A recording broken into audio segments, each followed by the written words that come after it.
Good morning, my dear students.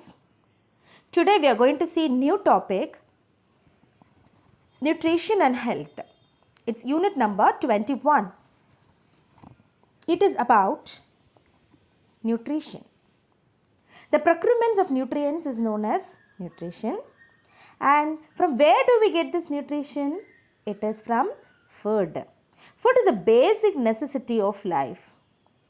Food is defined as any substance of either plant or animal origin consumed to provide nutritional support for an organism. It consists of essential nutrients that provide energy, help in normal growth and development, repair the worn out tissues, and protect our body from diseases. Only from the food we are gaining the energy. And can you live without food? That's impossible, isn't it? So, food is very essential for us. It provides us nutritional support for an organism. It contains all kind of essential nutrients which provide us energy, that help in normal growth and development. It can repair the worn out tissues and protect the body from diseases. These are the importance of food. And then nutrients are classified into major groups. What are they? Carbohydrates, proteins, fats, vitamins and minerals. So these are the various nutrients which we are gaining from the food what we eat. Let us see one after the other. First one, carbohydrates. The carbohydrates provide us energy, and this carbohydrate is made up of carbon, hydrogen and oxygen. What are they? Carbon, hydrogen and oxygen. C6H12O6. That is carbohydrate which is providing us energy. And these carbohydrates can be classified into three types. They are monosaccharides, disaccharides and polysaccharides. Mono, the word mono denotes one. Single saccharide is present means that is monosaccharide. That is one molecule of glucose will be present. Likewise, di means two. Di means two. Saccharides means sugar. So, two sugar that is made up of two molecules of glucose. And next type is polysaccharide. Poly means what? Many. Saccharide means sugar. So, more than two molecules of glucose is present means that is polysaccharide. So, this classification is based on the number of sugar molecules present in each group. Mono means one sugar, that is one glucose. Di means two glucose. Poly means many glucose. These are the three types of carbohydrates. So, these carbohydrates are chiefly present in potato, rice, honey, sugarcane, bread and carrot. Next, let us see proteins. The next nutrient is what? Protein. Proteins are the building blocks of our body. It can repair the damaged tissue and it helps in growth of new cells. It is made up of amino acids. Essential amino acids are those that cannot be biosynthesized by the body, that can be obtained from the diet, that is from the food what we eat. There are 9 essential amino acids. They are phenylalanine, lysine, leucine, isoleucine, tryptophan, methionine, valine, threonine and histidine. These are the 9 essential amino acids. Where can you get these proteins? What kind of food contains the proteins? They are egg, fish, green leafy vegetables, pulses, soybean and legumes. So proteins are chiefly available in these kind of food items. The next, deficiency in protein leads to two types of diseases. If the protein is not taken in enough quantity, it leads to kwashiorkor and marasmus. Kwashiorkor means what? It is a kind of protein malnutrition. That is, if adequate quantity of protein is not taken to the body, it leads to a disease called kwashiorkor. The symptoms are stunt growth, brown hair, mental retardation, anemia. Anemia is what? Lack of blood.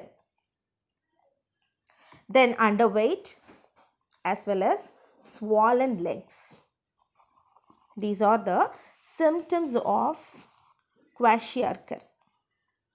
So it is a condition of severe protein deficiency. It affects the children between 1 to 5 years of age, whose diet mainly consists of carbohydrates. These people eat only carbohydrate, lack in protein. Pot belly is also one of the symptoms.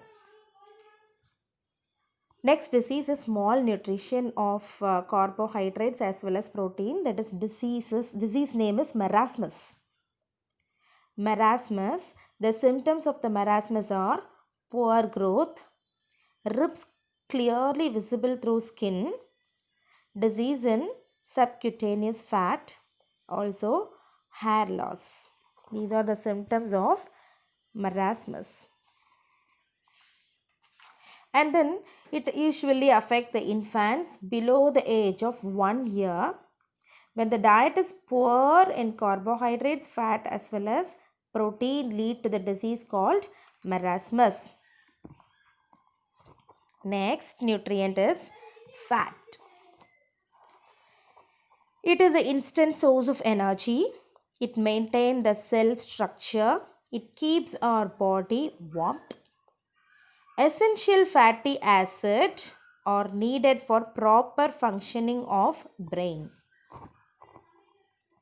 So the fat, it provides us more energy. Many kind of metabolic functions in our body are done with the help of fat. So I told this EFA, essential fatty acid, this cannot be synthesized in the body and they are provided only through the diet. So these essential fatty acids are required in human nutrition and they are omega fatty acids, omega-3 fatty acids. Which kind of food items provide these fats? That omega-3 fatty acids are gained only from the diet. The sources of fat are cheese, butter, egg, nuts, etc. Next, coming to vitamins. Dr. Funk introduced the term vitamin. And the vitamins are the vital nutrients required in minute quantities to perform specific physiological and biochemical functions. There are two types of vitamins, fat soluble and water soluble vitamin. Fat soluble vitamins are A, D, E and K. And water soluble vitamins are B1, B2, B3, B6, B12 and C. Should say it as vitamin B1, vitamin B2, vitamin B3 likewise. These are the two main types of vitamin. Fat soluble vitamins, they get stored in the fat cells. They can get stored in the fat cells. Water soluble vitamins cannot be stored in the fat cells. That's the difference between fat as well as water soluble vitamins. So first let us see in today's class I will talk with the fat soluble vitamins. Okay, under fat soluble vitamins, first vitamin A. Vitamin A is chiefly present in carrot, papaya, then egg yolk, fish liver oil, liver, dairy products, etc. Suppose if vitamin A is not taken in right quantity, it leads to the disease called Xerophthalmia and Nyctalopia. Xerophthalmia and Nyctalopia. Xerophthalmia is what? Dryness of the cornea. Nyctalopia leads to night blindness, not having good vision in the artificial light, that is night blindness. Okay, then vitamin D. Vitamin D is otherwise called calciferol. I forgot to tell you, vitamin A is otherwise called retinol. Vitamin A, retinol. Likewise, vitamin D, calciferol. This is present in egg, dairy products, fish, and sunlight. Dehydrocholesterol, it is got from vitamin D only. We are getting specially this vitamin D from the sunlight. That's why they used to say, no, it's good to stand in the early morning sunlight. Especially in the early morning only we get that sunlight is really very good for our skin. When the sun ray fall on the skin, dehydrocholesterol is converted into vitamin D.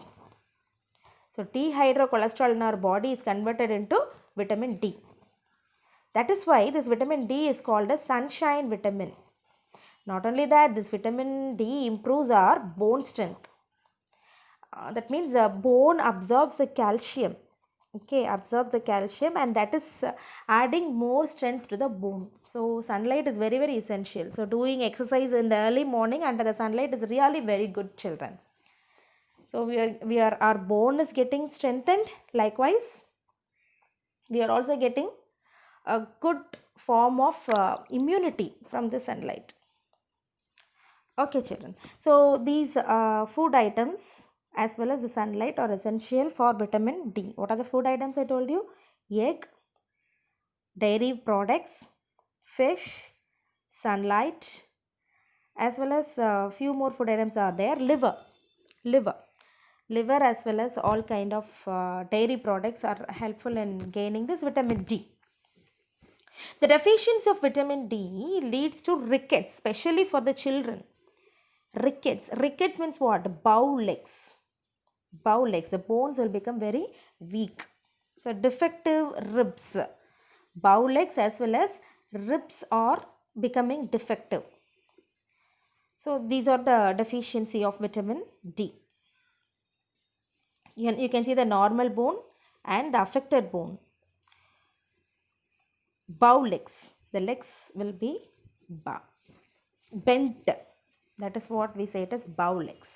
So the name of the disease is called what? Rickets. It specially affects the children. Okay. The next one, vitamin E. Vitamin E is otherwise called tocopherol. Okay. So this are chiefly present in this vitamin E is present in whole wheat, then vegetable oil,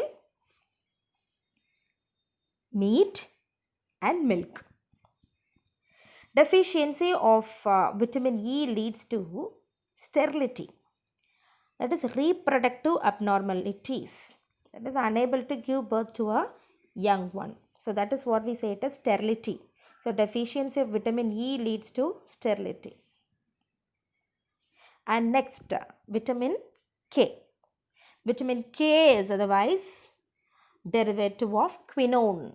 Vitamin K is a derivative of quinone. It is chiefly present in green leafy vegetables, soya beans, and milk.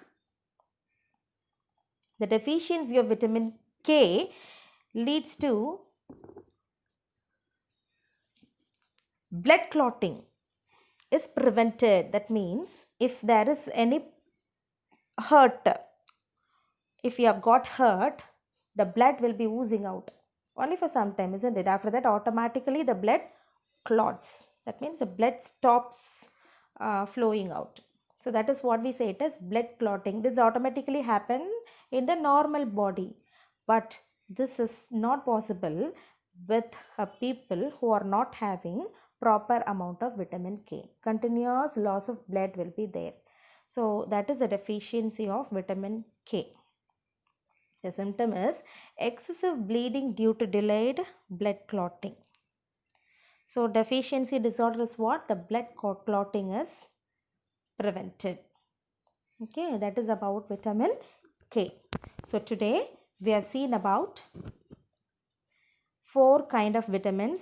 All these 4 kind of vitamins, vitamin K, vitamin E, then vitamin D, as well as vitamin A. All these 4 kind of vitamins are fat soluble vitamins. Also, we have seen about few nutrients. They are proteins, fats, then proteins, and first one we saw what? Carbohydrates. Okay, so today we have seen 3 nutrients: carbohydrates, proteins, fats. In vitamins we have seen only the fat soluble vitamins. I'll continue in the next class. So I'll stop with this, children. Tomorrow in the next class I'll start with water soluble vitamins. Okay, thank you, children.